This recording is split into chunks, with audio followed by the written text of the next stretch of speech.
श्रोता बंधु October आसिले Nobel पुरस्कार घोषणा करिवार समय आसीथाए।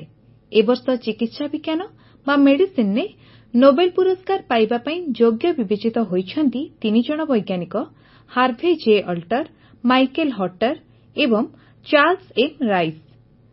हेपाटाइटिस सी भूताणुर आविष्कार संपर्कित गवेषणा निमंते एही 3 वैज्ञानिक नोबेल पुरस्कार पाइबे। सेहिभଳି पदार्थ विज्ञान रे ब्लैक होल संपर्कीय गवेषणा निमंते एथर नोबेल पुरस्कार पाउछन्ति रॉजर पेनरोज, रेनहार्ड गेजेल एवं आंड्रिया गेज। एमानकर गवेषणा विज्ञान जगत को आहुरी रुद्धिमंत करिवो एवं नुआ दिग्बलय सृष्टि करिवो। ए आशा सहित आरंभ करूछु आजिर विज्ञान प्रभा कार्यक्रम।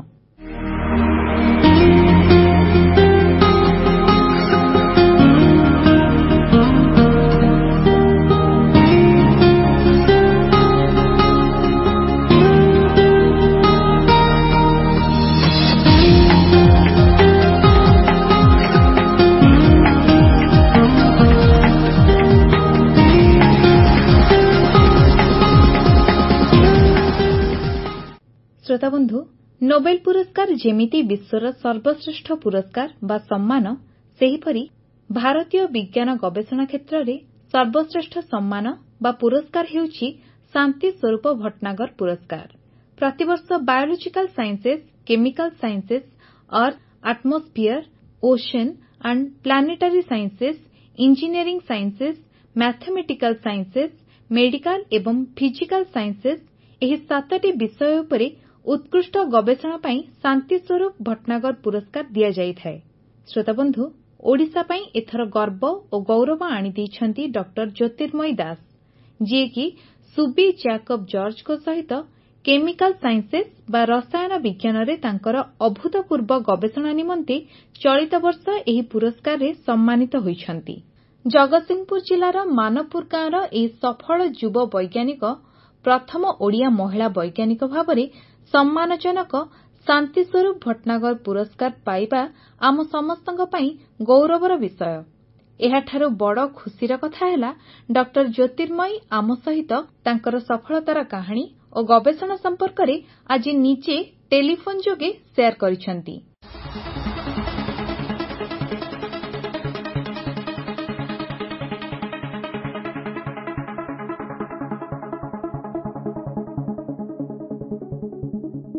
नमस्कार। सर्वप्रथमे आकाशवाणी तरफरु बहुत बहुत अभिनंदन आपनकु शांति स्वरूप भट्टनागर पुरस्कार भली सम्मानजनक पुरस्कार रे आपण सम्मानित।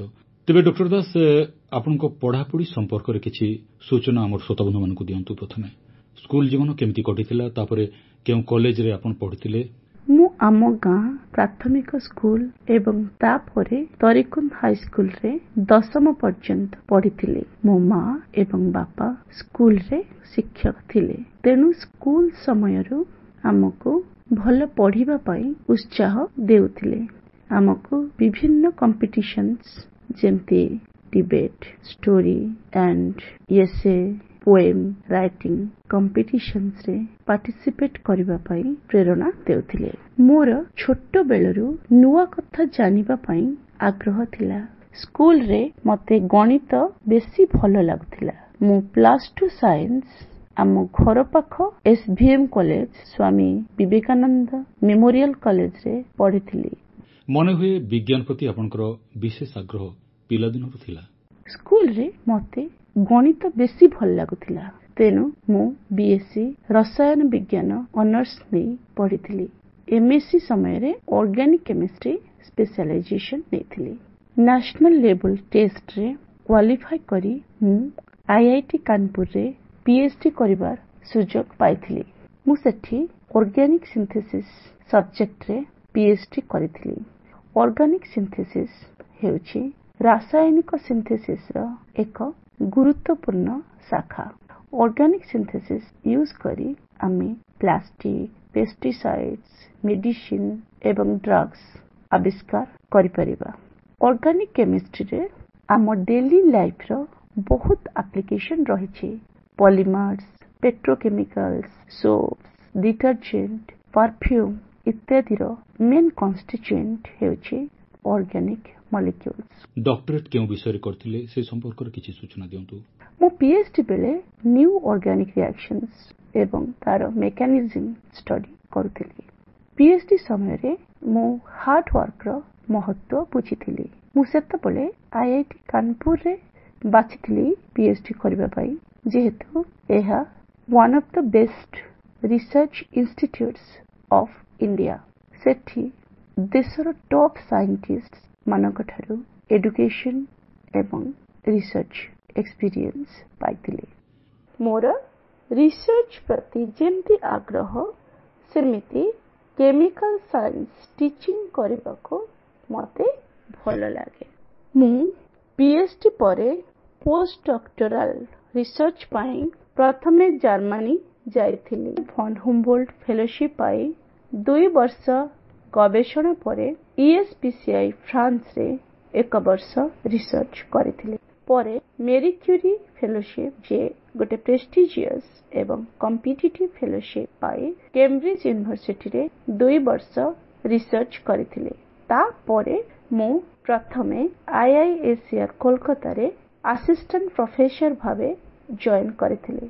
आ आईशर कोलकाता रे जाको Indian Institute of Science Education and Research कहा जाए, सेठी मु प्रथमे मोर इंडिपेंडेंट रिसर्च कैरियर स्टार्ट करिथिले।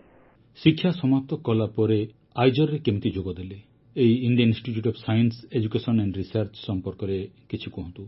मु आईआईएससीआर कोलकाता जे one of the oldest IISERs रे 2009 रे जॉइन करथिले।